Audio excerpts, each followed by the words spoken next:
और सब में हमारा दिव्यांगजन भी आता है, मजदूर भी आता है, किसान भी आता है, महिला आती है, युवा आते हैं, दलित आता है, आदिवासी आता है, ओबीसी आता है, हिंदू, मुस्लिम, सिख, ईसाई, बुद्धिस्ट, जैन, ये सब उसमें आते हैं। तो नरेंद्र मोदी जी का एक सपना है कि भारत को 2047 में जब देश के आज़ादी को 100 साल पूरे होंगे तब अपने देश बहुत ऊंचाई तक पहुंचेगा। और भारत सरकार ने 11 सालों में बहुत बड़ा डेवलपमेंट किया है।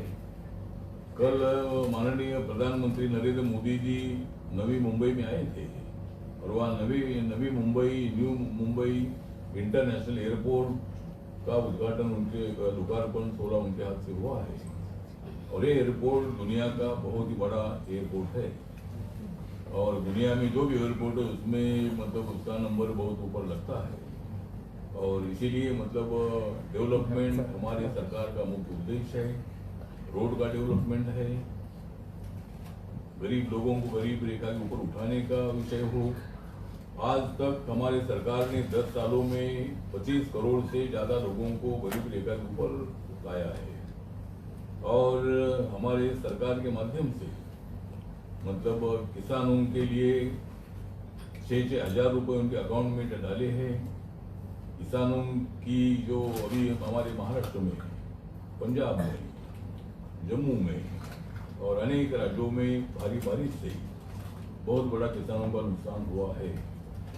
और हमारे महाराष्ट्र सरकार ने कम से कम 31,000 करोड़ का ऐलान किया है और हर किसानों को मतलब उसकी मदद मिलने वाली है।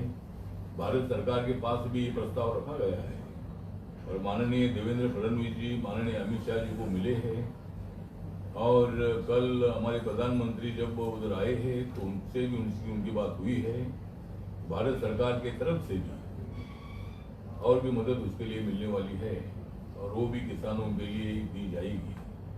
तो जिस तरह मतलब हमारी सरकार है, ये सरकार मतलब जो माननीय नरेंद्र मोदी जी ने एक बड़ा निर्णय लिया, वो निर्णय ये है कि जीएसटी जो 28% की वो 18% की, 18% की जीएसटी 5% की, और दवा है, अनेक छोटी मोटी वस्तुएं हैं, उनके ऊपर 0 जीएसटी लगाने का निर्णय उन्होंने लिया है। और उसका फायदा अपना व्यापार रक्षा बढ़ाने के लिए होगा। मेड इन इंडिया का नारा नरेंद्र मोदी जी ने दिया है और जो भी वस्तुएं हमको लगती है, जो चीजें लगती है, वो सब अपने प्रोडक्ट अपने देश में हो और उससे मतलब अपनी इकोनॉमी भी ऊपर आ जाएगी और बेरोजगारों को रोजगार भी मिलेगा। तो ये एक बहुत बड़ा काम हमारे सरकार ने हाथ में लिया है। जिस तरह इस साल का बजट 50,65,000 करोड़ का जो बजट है, तो ये बजट में मेरे मंत्रालय के लिए कम से कम 1,68,474 इतना बजट हमारे मंत्रालय को मिला है। और हमारे मंत्रालय का जो बजट है बजट वो 12,000 करोड़ का बजट है। और जो एससी कंपोनेंट प्लान होता है वो जो मैंने अभी बताया कि 1,68,474 इतना है। ट्राइबल का बजट कम से कम 1,29,000 है। तो दोनों मिलाकर कम से कम 3 लाख करोड़ तक का बजट हमारे मंत्रालय को, 3 लाख से भी ज़्यादा हमारे मंत्रालय को बजट मिला है। तो हमारे मंत्रालय की तरफ नरेंद्र मोदी जी का बहुत बड़ा ध्यान है। और सबसे ज़्यादा बजट हमारे डिफेंस मिनिस्ट्री को है, उसके बाद रेलवे को है 2 लाख है, 2 करोड़ का है, 2 लाख करोड़ का है, रोड ट्रांसपोर्ट के लिए 2 लाख करोड़ का है। और मेरे मंत्रालय का बजट 1,68,000 का जो मैंने बताया। इसी तरह हमारी सरकार का सोच है कि भाई डेवलपमेंट करना है। और गोवा में प्रमोद सावंत जी की सरकार के गोवा के डेवलपमेंट के लिए बहुत अच्छा काम कर रही है। लेकिन अभी मुंबई गोवा का जो रोड है वो हमारे नितिन गडकरी जी कोशिश कर रहे हैं और अभी रोड का काम बहुत बड़ा फास्ट चल रहा है। जहाँ जहाँ रोड का काम बाकी है बहुत ही जल्द ये काम पूरा होगा। और गोवा सरकार की जो भी डिमांड्स होगी उसके लिए जरूर मेरा मंत्रालय भी प्रयत्न करेगा। और माननीय नरेंद्र मोदी जी गोवा के लिए जो भी उनके प्रोजेक्ट है उसके लिए भी मदद करने की भूमिका हमारी सरकार की रहेगी। उसी तरह नरेंद्र मोदी जी आज अपने दुनिया के सबसे पॉपुलर नेता के रूप में काम कर रहे हैं और अपनी देश की इकोनॉमी अभी 10 नंबर पर थी 2014 के पहले, तो अभी 10 सालों में हमारी इकोनॉमी 4 नंबर पर आई, 5 नंबर पर आई थी और अभी 4 महीना पहले अपनी इकोनॉमी 4 नंबर पर आई है। और मतलब यहाँ इस तरह जापान नंबर 4 में था, अभी हम 4 नंबर पर आए हैं। 1 नंबर पर अमेरिका है, 2 नंबर पर चाइना है, 3 नंबर पर जर्मनी है और 4 नंबर पर इंडिया का नंबर है। तो अपनी इकोनॉमी डेवलप हो रही है। बाकी जो अपोजिशन वाले हैं ये उनको अच्छा नहीं दिखता है। ये अपोजिशन वाले जानबूझकर आरोप प्रत्यारोप करने में टाइम पास करते हैं और इन लोगों के कार्यकाल में कभी नेशनल हाईवे 4 लेन नहीं हुए थे। इनके कार्यकाल में एयरपोर्ट जो थे बहुत कम एयरपोर्ट थे, अभी डबल से ज़्यादा एयरपोर्ट पूरे देश भर में बने हैं और अनेक क्षेत्रों में बहुत अच्छी प्रगति हो रही है। इसीलिए नरेंद्र मोदी जी के मंत्रिमंडल में मैं रिपब्लिकन पार्टी ऑफ इंडिया की तरफ से मैं तीसरी बार उनके मंत्रिमंडल में मैं सोशल जस्टिस का मैं एमओएस हूँ और महाराष्ट्र में हमारी जो महायुति है, महायुति मजबूत है। वहाँ बीजेपी है, शिवसेना है, राष्ट्रवादी कांग्रेस है, आरपीआई है। हम सब लोग मिलकर महाराष्ट्र की आने वाली जो लोकल बॉडीज की चुनाव है ये हर जगह पर हम साथ में लड़ेंगे और अनेक जगह पर हमें बहुत बड़ी सफलता मिलेगी, ऐसा हमें पूरा विश्वास है। जिस तरह विधानसभा के चुनाव में हमें बहुत बड़ी सफलता मिली, लोकसभा के चुनाव में हमारा भारी नुकसान हुआ था और उसका कारण ये है कि हमने बताया था कि भाई राहुल गांधी और इंडिया आघाड़ी के लोगों ने संविधान बदलेगा, आरक्षण जाएगा, इसी तरह की झूठी बातें करके मतलब उन्होंने अपनी सीटें ज़्यादा सिंबल लाई थी, लेकिन उनको सरकार बनाने में बिल्कुल सफलता मिली नहीं। ये तो बोल रहे थे कि भाई मोदी जी जाएगी, 24 के चुनाव में हमारी इंडिया आघाड़ी सत्ता में आएगी, ऐसा वो बताते थे।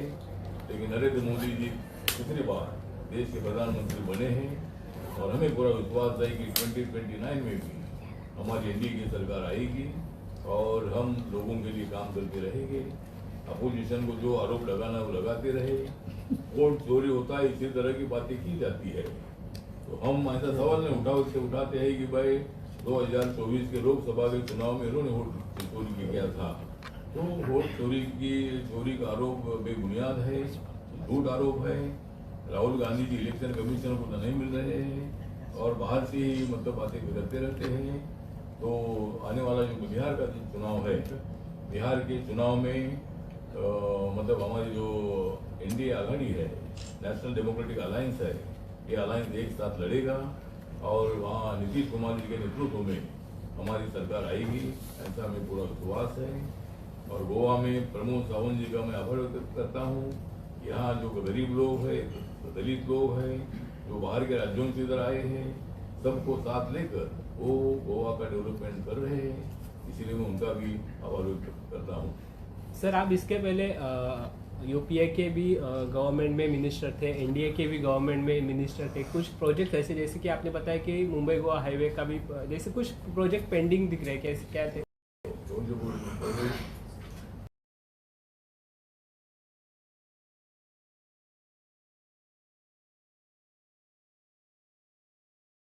तुम्ही ह्याच्या आधी यूपीए गव्हर्नमेंटमध्ये पण मंत्री होतात, खासदार होतात, भाजप सरकार एनडीए आघाडीमध्ये पण तुम्ही मंत्री आहात. काही मुंबई गोवा महामार्गासारखे अनेक प्रोजेक्ट्स पेंडिंग आहेत, कसं बघताय? मला वाटतं की अनेक प्रोजेक्ट जे आहेत ते पेंडिंग जे होते ते त्यांच्या काळातले पेंडिंग आहे. जे पेंडिंग होते ते बरेचसे प्रोजेक्ट आम्ही पूर्ण करत आम्ही आलेलो आहोत आणि आमच्या सरकारचा प्रयत्न असा आहे की प्रोजेक्ट जो आहे तो जर 10,000 कोटीचा असेल तर तो पूर्वीच्या काळामध्ये 10-20 वर्षे लागायची आणि 10,000चा प्रोजेक्ट तो 40-50 हजार कोटीवर जायचा. पण आमचं सरकार आल्यानंतर मात्र आम्ही असा निर्णय घेतलेला आहे की जेवढा पैसा आपल्याकडे आहे तेवढेच पैसे मंजूर करायचे आणि ते प्रोजेक्ट 2-3 वर्षाच्या आतमध्ये ते आपण पूर्ण करायचे. तर आमच्या काळामध्ये तसे प्रोजेक्ट पेंडिंग नाही असतील तर ते आम्ही नक्की पूर्ण करण्याचा प्रयत्न करणार आहोत. पण पूर्वीच्या काळामध्ये बरेच प्रोजेक्ट पेंडिंग होते आणि ते करता करताच आम्हाला आता एवढा वेळ झालेला आहे. त्यामुळे राहिलेल्या वेळेमध्ये जे पेंडिंग प्रोजेक्ट आहे ते सगळे पूर्ण करण्याचा आमचा प्रयत्न राहणार आहे. बच्चू कडूने काल आरोप केलाय की 75,000 कोटी रुपये मुंबई किंवा असेल आगामी निवडणुकांसाठी देण्यात आलेले आहे. लोकांना विकत घेण्याचा प्रयत्न केला जातोय. नाही, मला असं वाटतं की लोकांना विकत घेण्याचा या देशामध्ये कुणाला विकत घेऊ शकत नाही. या देशातला मतदार एवढा स्ट्रॉंग आहे की भारत देशाचं संविधान आहे one man one vote one value. आपल्याला माहित आहे की अटल बिहारी वाजपेयी सरकार एका मतामध्ये हरलेलं होतं. त्यामुळं भारताची जी डेमोक्रेसी आहे ही किती समृद्ध आहे, किती मजबूत आहे. एका मतामध्ये सुद्धा सरकारचा जाऊ सशक्त हे जगाने पाहिलेलं आहे. त्यामुळं सरकारचं कामच आहे की त्या त्या ठिकाणी राज्याला पैसे देणं, डेव्हलपमेंटचे जे काम आहे ते पूर्ण करणं. मुंबईमध्ये मेट्रोचं जाळं पसरवण्याचा प्रयत्न सुरू आहे. मुंबईमध्ये ट्रॅफिक असं आहे की लोकांना फार त्रास होतो. त्यामुळं अनेक ठिकाणी ओव्हरब्रिजेस आहेत, अंडरग्राऊंड मेट्रो आहे, ग्राउंड मेट्रो आहे. आणि अशा पद्धतीनं मुंबईला पैसे देणं आमचा अधिकार आहे. कारण मुंबई सर्वात जास्त रेव्हेन्यू देशाला देण्याचा प्रयत्न करत असते. मुंबई ही भारताची राजधानी आहे. त्यामुळे मुंबईला पैसे दिले तर तेवढे दिले तर ते कमीच आहे. त्यामुळे मला असं वाटतं की सरकार हे डेव्हलपमेंटसाठी आहे आणि कोणत्या राज्याला किती पैसे द्यायचे, कधी द्यायचे तो अधिकार राज्य सरकारचा आहे. त्यामुळे आम्ही त्याचे पैसे दिलेले आहेत. सर, आजची पत्रकार परिषद कोणत्या मुद्द्यावर होती? आपने आजची पत्रकार परिषद होती, मुद्दा काय होता आजच्या पत्रकार? आपण सर्व जाहीरनामाच वाचून दाखवला सरकारचा. नाही, मुद्दा हेच मुद्दे होते. म्हणजे आमचं जे सरकार आहे ते सरकार काय चांगलं काम करत आहे आणि पर्पल फेस्टिवलच्या निमित्तानं मी इथं आलेलो आहे. त्यामुळे पर्टिक्युलर विषयाचा विषय नाही आहे. कारण अनेक विषयांवरती माझी भूमिका मांडण्याचा मला अधिकार आहे. गोव्यामध्ये बऱ्याच दिवसांत आल्यानंतर तुमच्यासोबत बोललं पाहिजे म्हणून माझे मुद्दे मांडलेले आहेत. त्यामुळं आपल्याला अनेक मुद्द्यावर मी माझी भूमिका मांडलेली आहे. ओके, जब आप गोवा के बारे में बात करें तो गोवा में एक एसटी कम्युनिटी के ऊपर एक बहुत बड़ा हादसा हुआ था. मतलब एसटी कम्युनिटी का जो लीडर है उसके ऊपर कुछ गुंडों लोगों ने उनको मारा था. तो उसके ऊपर आपका क्या कहना है? कौन सा रामा कांडकोणकर नाम का एक सोशल एक्टिविस्ट है गोवा में, उसके ऊपर गुंडों ने हमला किया था अभी रिसेंटली, ये महीने भर के भीतर. एसटी कम्युनिटी का गोव्यातील एका एसटी कम्युनिटीच्या कार्यकर्त्यावरती हल्ला झाला होता. नाव होतं त्याचा रामा कांडकोणकर. तुमचं काय मत आहे त्याच्यावरती? एसटी कम्युनिटी एखाद्या दलित समाजाच्या व्यक्तीवर हल्ला होणं हे योग्य नाही आणि कुणावरती हल्ला होऊ नये. आणि जर ज्याने हल्ला केला असेल त्यांच्यावर कठोर कारवाई करण्याची भूमिका राज्य सरकारची आहे. पोलिसांनी त्या संबंधामध्ये कारवाई केलेली आहे आणि कुणी कोणावर हल्ला केला तरी पोलीस त्यांना सोडत नाहीत. त्यामुळं असे हल्ले होणे ठीक नाही, पण असे हल्ले होऊ नये यासाठी नक्की सरकार, प्रमोद सावंत यांचं सरकार भविष्यामध्ये प्रयत्न करेल. एसटी कम्युनिटीसाठी केंद्र सरकारने गोव्यासाठी राखीव आरक्षणाचा विषय आला होता केंद्रामध्ये. तुम्ही मंत्री होता, कसं बघता याकडे? मला असं वाटतं की पूर्वी असं होतं की ज्या वेळेला केंद्रशासित प्रदेश म्हणून ज्या वेळेला गोवा होतं त्यावेळेला शेड्यूल कास्टसाठी 15% आरक्षण, शेड्यूल ट्राईबसाठी 7.5% आरक्षण, अशा पद्धतीचं जे आरक्षण मिळत होतं. पण गोवा स्वतंत्र राज्य झाल्यानंतर ज्या वेळेला जनगणना झाली 2011ची त्याच्यामध्ये शेड्यूल कास्टचं पर्सेंटेज 2-3% आहे असं रेकॉर्डमध्ये आहे. त्यामुळं राज्य सरकारने राज्यामध्ये जेवढे शेड्यूल कास्ट असतात त्यांच्या पॉप्युलेशनच्या पर्सेंटेज प्रमाणे त्यांना आरक्षण देण्याची तरतूद आहे. त्यामुळं तसं आरक्षण ऑलरेडी इथं आहे. तसं शेड्यूल कास्ट आरक्षण ऑलरेडी इथं मिळालेलं आहे. 15% जे होतं ते आता ते नंतर राहिलं नाही. ते अगोदर केंद्रशासित प्रदेश असताना ते होतं. त्यामुळं आरक्षणाचं इम्प्लिमेंटेशन करण्याचा प्रयत्न राज्य सरकार करतच आहे आणि आमच्या सरकारने 10% आरक्षण इकॉनॉमिक विकास सेक्शनला देण्याचा निर्णय घेतलेला आहे भारत सरकारने. त्यामुळं या देशामधला जो नॉन ओबीसी असेल म्हणजे सवर्ण समाजातल्या आर्थिकदृष्ट्या मागासलेल्यांना ज्यांचं उत्पन्न 8 लाखाच्या आतमध्ये आहे अशा फॅमिलीतल्या मुलांना मुलींना शिक्षणामध्ये नोकऱ्यामध्ये द्यायचं असा निर्णय आमच्या भारत सरकारने, मोदी सरकारने घेतलेला आहे. त्यामुळे आज देशातल्या प्रत्येक जातीला आरक्षण मिळतंय आणि त्यांना त्यांच्या मुला मुलींना त्याचा फायदा होत आहे. सर, 2-3 दिवसापूर्वी या देशाचे सुप्रीम कोर्टचे चीफ जस्टिस भूषण गवई भूषण गवई गवईवरती याच्यावर हल्ला एका वकिलाकडून चप्पल फेकण्याची घटना घडली. या घटनेकडून आपण कसा पाहतो? तर आता ही जी घटना आहे ती घटना अत्यंत निषेधार्थ आहे, धिक्कार करण्यासारखी आहे. आणि चीफ जस्टिस सुप्रीम कोर्टाच्या चीफ जस्टिसवर असा हमला होणं ही अशा पद्धतीची पहिलीच वेळ आहे. आणि सन्माननीय भूषण गवई हे दलित समाजाचे आहे. त्यांचे वडील हे तसे आमच्या चवळीमधले आपले केरळचे बिहारचे गव्हर्नर होते. आणि भूषण गवई हे शिक्षण घेऊन ते अत्यंत स्वतःच्या बळावर स्वतःच्या कॅलिबरवर ते मुंबई हायकोर्टामध्ये होते, नंतर सुप्रीम कोर्टामध्ये जज झाले आणि त्यांना 6 महिन्यासाठी त्यांना चीफ जस्टिस बनण्याची संधी मिळाली. हे काही सवर्ण समाजाच्या लोकांना आवडलं नाही आणि त्यामुळं त्यांच्यावर अशा पद्धतीचा हल्ला झालेला आहे. त्याचा निषेध देशभर होतो आहे. माननीय प्रधानमंत्र्यांनी ताबडतोब भूषण गवईंना फोन करून त्यांच्याशी बोलणं केलेलं आहे. त्यांनी सुद्धा घटनेची निंदा केलेली आहे आणि मी सुद्धा या घटनेचा तीव्र निषेध करतो. आणि माझी मागणी अशी आहे की जो आरोपी आहे त्याच्यावर अॅट्रॉसिटीचा गुन्हा यासाठी घेतला पाहिजे की भूषण गवई दलित आहेत म्हणून त्याच्यावर हल्ला झालेला आहे. याच्यापूर्वी एकाही अशा पद्धतीच्या चीफ जस्टिस हल्ला झाला नाही. त्यामुळं त्या आरोपीवरती अॅट्रॉसिटी घ्यावी अशी आपली मागणी आहे आणि त्याच पद्धतीनं मी प्रयत्न करणार आहे.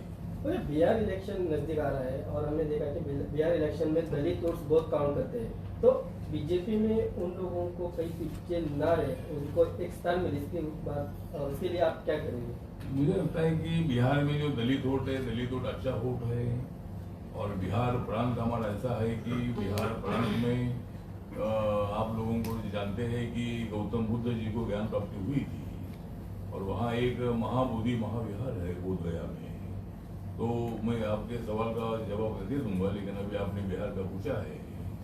तो बिहार में जो महाबोधि महाविहार है तो वो वहाँ का एक ट्रस्ट बना है 1949 का, बिहार विधानसभा का कानून है.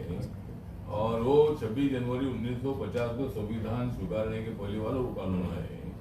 उस कानून में 4 लोग बुद्धिस्ट होते हैं, 4 लोग ट्रस्टी हिंदू होते हैं और उसका चेयरमैन कलेक्टर होता है.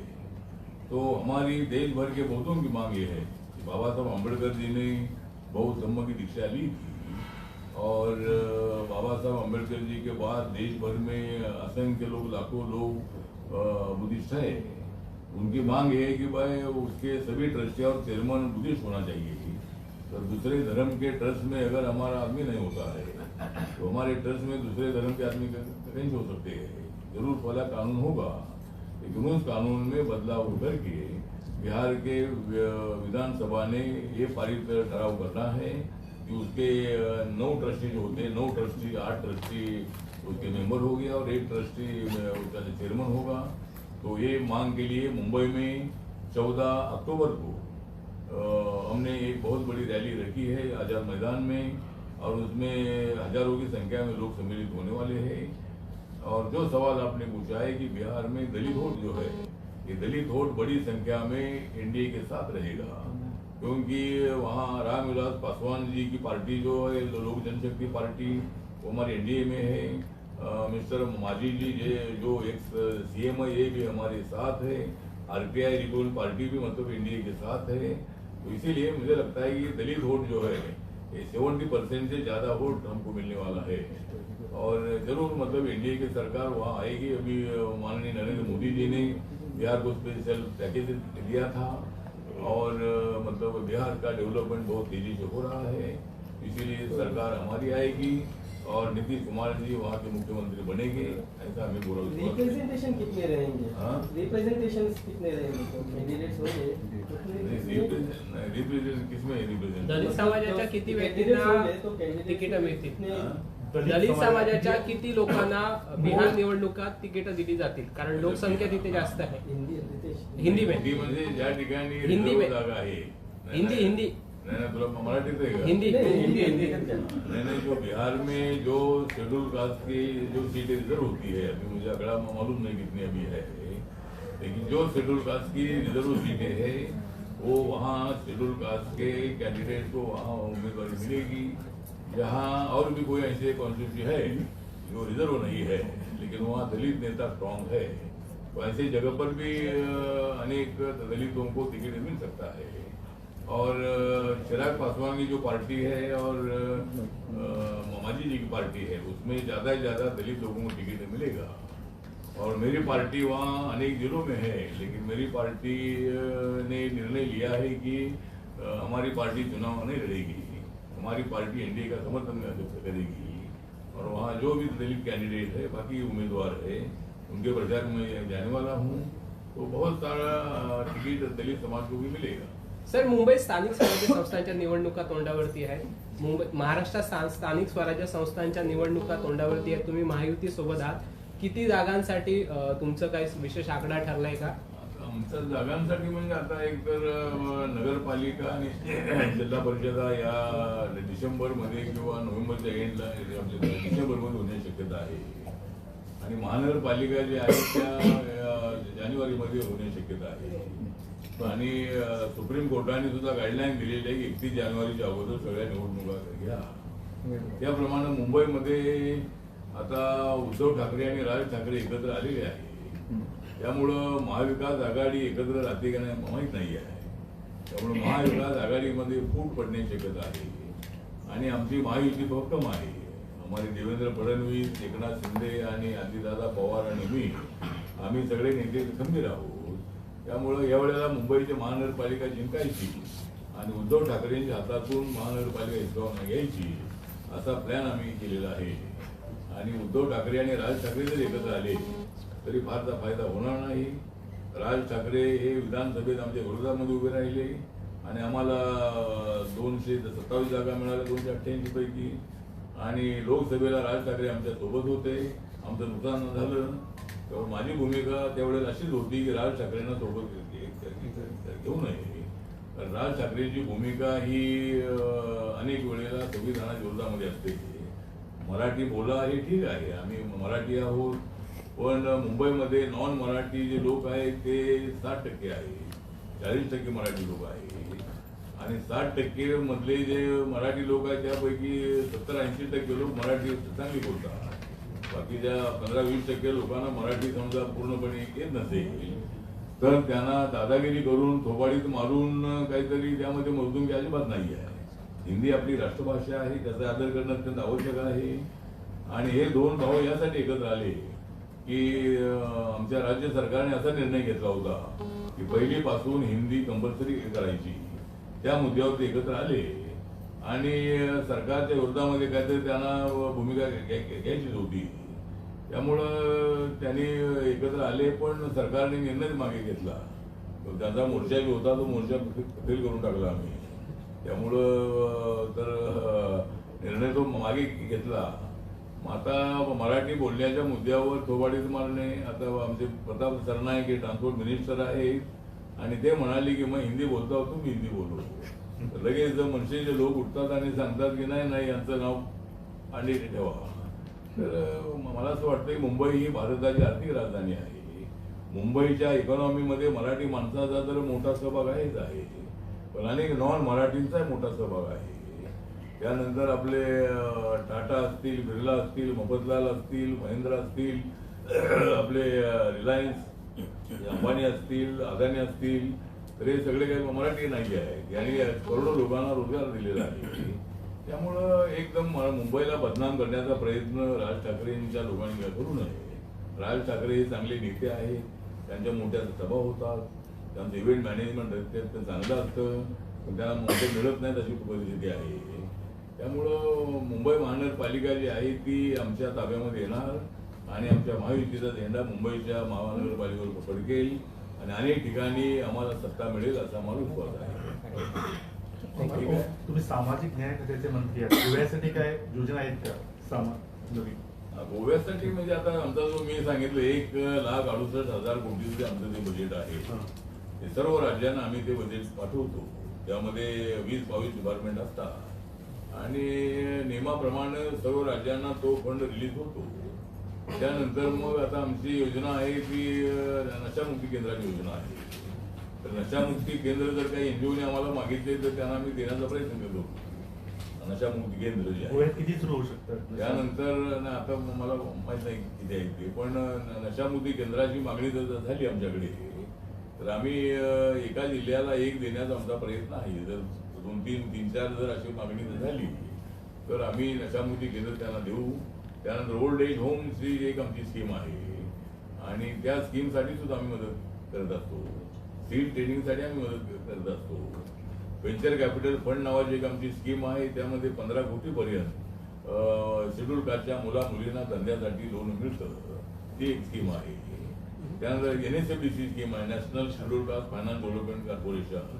इथल्या SC कमिशननी इथल्या SC ST फायनान्स जे कॉर्पोरेशन आहे इथलं राज्याचं, त्यांनी आमच्याकडे प्रस्ताव पाठवले तर त्यांना 10 लाख 20 लाख 30 लाख आम्ही ते देतो.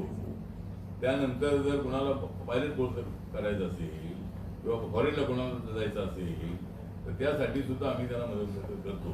त्यामुळं ज्या योजना जर आमच्याकडे काय आल्या, सुभाष फलदेसाई आमच्या संपर्कात असतात आणि ते दिल्लीला मध्ये येतात, तर आमच्याकडे जर काही मागणी केली तर नक्की गोव्यासाठी गुप्तमाप देण्याचा आमचा प्रयत्न राहील. गोवा हे जसं कोंकणी बोलणारं तर आहेच आहे, पण मराठी बोलणारंही एक राज्य आहे. त्यामुळं गोव्याबद्दल आणि गोवा एक मोठं टुरिस्ट प्लेस आहे आणि या ठिकाणी मॅक्झिमम टुरिझमला मदत करण्याचा प्रयत्न आमच्या भारत सरकारचा नक्की राहील. त्यासाठी अनेक जे प्रोजेक्ट आहेत ते जर राबवले बेरोजगारांनी तर त्याच्यासाठी टुरिझमच्या अनेक योजना आहेत, त्याचा फायदा नक्की त्यांना मिळवून देण्याचा प्रयत्न करू आपण. गोवा एक छोटं राज्य आहे. इथली तशी जी इतर राज्याच्या तुलनेने आर्थिक स्थिती लोकांची चांगली आहे, पण ते निकष असतात त्यामुळे गोव्याला लाभ मिळत नाही केंद्रीय योजनांचा. बरं, त्याबद्दल बदल करणार गोव्यासाठी लाभ मिळत नाही तर आता लाभ त्यामध्ये घेता येत नाही. म्हणजे शेड्यूल कास्ट शेड्यूल ट्राईबचा आकडा कमी आहे, पण जसं जे काय इन्कम क्रायटेरिया की इतर क्रायटेरिया त्याच्यात त्याचा त्यामुळे लाभ मिळत नाही गोव्याला. लाभ म्हणजे आता जेवढं पर्सेंटेज असेल तेवढा लाभ देण्याचा आमचा प्रयत्न असतो. प्रत्येक राज्यामध्ये वेगवेगळं पर्सेंटेज आहे. त्यामुळं अनेक राज्यामध्ये जे शेड्यूल कास्टचे लोक आहेत, आता माझं मंत्रालय जे आहे ते शेड्यूल कास्ट, DNT, OBC, त्यानंतर दिव्यांगजन, त्यानंतर ट्रान्सजेंडर, सिनियर सिटीजन, अनाथ या लोकांचं माझं मंत्रालय आहे. माझ्या मंत्रालयाची पॉप्युलेशन जवळजवळ 80-85% पर्यंत जाते. कारण SC ST पद SC आमच्यासोबत नाही आहे, पण जे सगळे हे जे मी लोक सांगितले त्याच्यामध्ये 11-12 कोटीच्या वरती आमचे हे सिनियर सिटीजन आहे. त्यानंतर मी सांगितलं आता 2,68,00,000 लाख, तर आता जर सर्वे झाला का 21चा तर त्याच्यामध्ये ही संख्या डबल होण्याची शक्यता आहे. 4-5 करोड आमचे दिव्यांग होण्याची शक्यता आहे. त्यामुळं आणि शेड्यूल कास्टचं जे पर्सेंटेज आहे ते जवळजवळ 16.6% आहे. त्यामुळं या वेळेला आमचं पर्सेंटेज शेड्यूल कास्टचे पॉप्युलेशन जवळजवळ 25 कोटीच्या पुढे जाण्याची शक्यता आहे. त्यामुळं अशा पद्धतीनं आमचं मंत्रालय जे आहे ते सर्वांचा विचार करणार आहे. आमच्या मंत्रालयाची एक इंटरकास्ट मॅरेजची स्कीम आहे. इंटरकास्ट मॅरेज जर केलं तर त्यांना 2.5 लाख रुपये आपण देतो.